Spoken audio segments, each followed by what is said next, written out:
Pemirsa, baru-baru ini muncul penggunaan susu ikan sebagai alternatif dari susu sapi yang diberikan dalam program makan siang bergizi Prabowo Gibran. Namun yang menjadi pertanyaan besar adalah, apakah ide mengganti susu sapi dengan susu ikan itu tepat? Dan apakah susu ikan memiliki kualitas protein dan gizi yang sama dengan susu sapi? Inilah Top Review.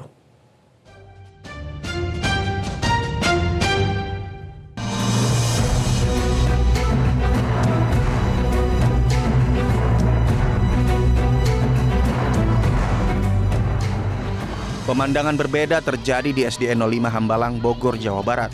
Para siswa terlihat energik dan penuh semangat saat Wakil Presiden terpilih, Gibran Rakabuming Raka, datang ke sekolah mereka. Kedatangan Gibran kali ini untuk uji coba makan bergizi gratis. Gibran memeriksa menu makanan bergizi yang dibagikan kepada siswa. Paket makanan tersebut terdiri dari nasi, lauk pauk, sayur, buah, dan susu. Dan dalam uji coba kali ini, paket makanan disajikan dalam kemasan ramah lingkungan yang terbuat dari serat tebu daur ulang. Tidak hanya di Hambalang, Bogor, Jawa Barat, uji coba makan bergizi gratis yang menjadi janji Presiden terpilih dan Wakil Presiden terpilih Prabowo Subianto dan Gibran Rakabuming Raka juga dilakukan di SD Negeri 139, Kelurahan Tangkerang Tengah, Kota Pekanbaru, Riau.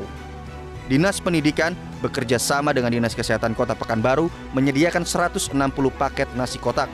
Menu makanan yang disajikan terdiri dari nasi, ayam, sayur, dan buah senilai Rp15.000. Dan demi melancarkan program makan bergizi gratis, tidak hanya uji coba yang terus dilakukan.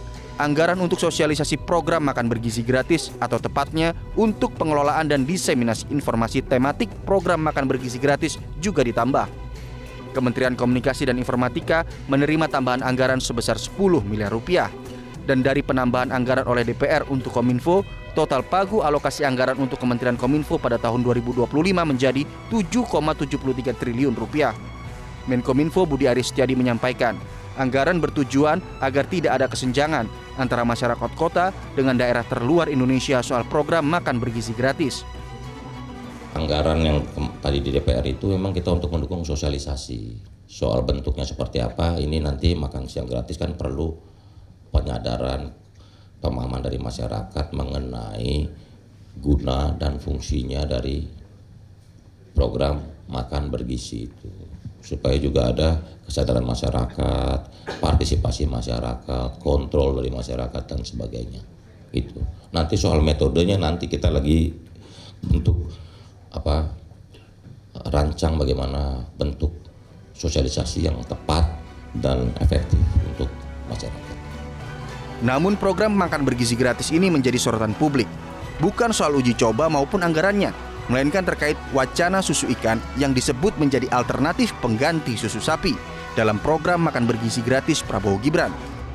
Merespon munculnya gaduh soal wacana susu ikan, Menteri Koperasi dan Usaha Kecil dan Menengah Teten Masduki menyebut susu ikan bisa membantu mengurangi ketergantungan pada impor susu sapi. Teten juga menyebut teknologi di Indonesia sudah mampu untuk memproduksi susu ikan dengan harga yang tidak terlalu mahal. Bahkan, Kementerian Koperasi dan UKM bersama Kementerian Kelautan dan Perikanan sudah melakukan pembinaan kepada pabrik yang memproduksi susu ikan. Senada dengan Menteri Koperasi dan UKM, Wakil Menteri Pertanian Sudaryono juga menilai susu ikan dapat menjadi substitusi bagi susu sapi dalam program makan bergizi gratis pemerintahan ke depan. Intinya adalah karena kita ini masih belum cukup susu dan dagingnya, maka kita kalau bisa dan arahnya jelas, jangan impor susu. Setahu saya kan ikan kan tidak ikan ya, mungkin susu ikan ya aku nggak monitor, saya nggak monitor mengenai substitusi, barangkali mungkin susu tapi mungkin mengandung ikan gitu, kayak susu kedelai, berarti kan susu dari kedelai.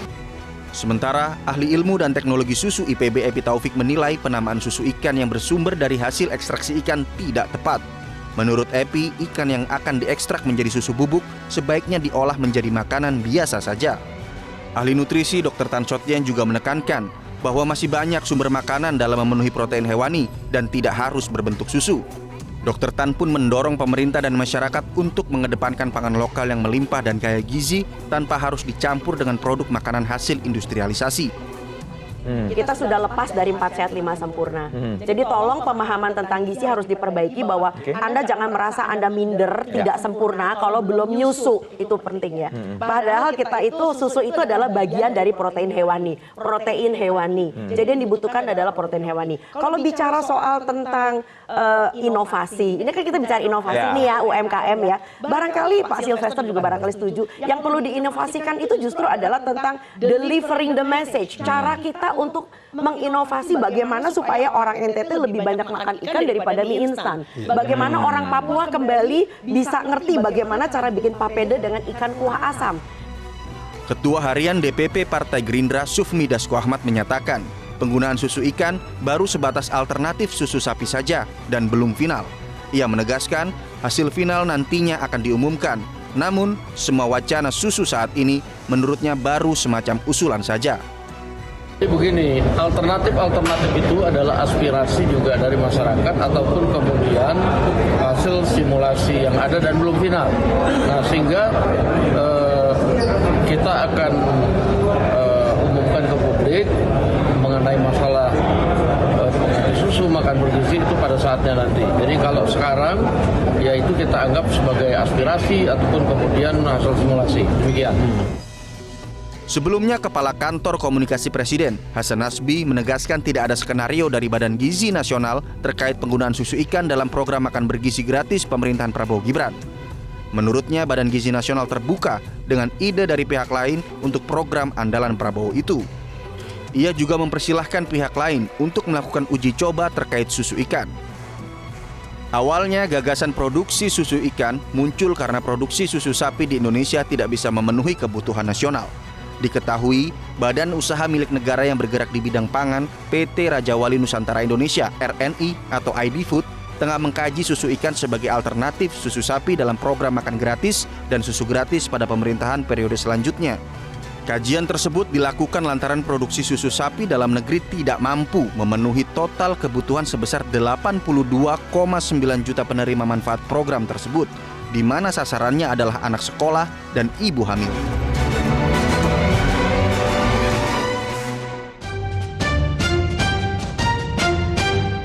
Jelajahi cara baru mendapatkan informasi. Download Metro TV Extend sekarang.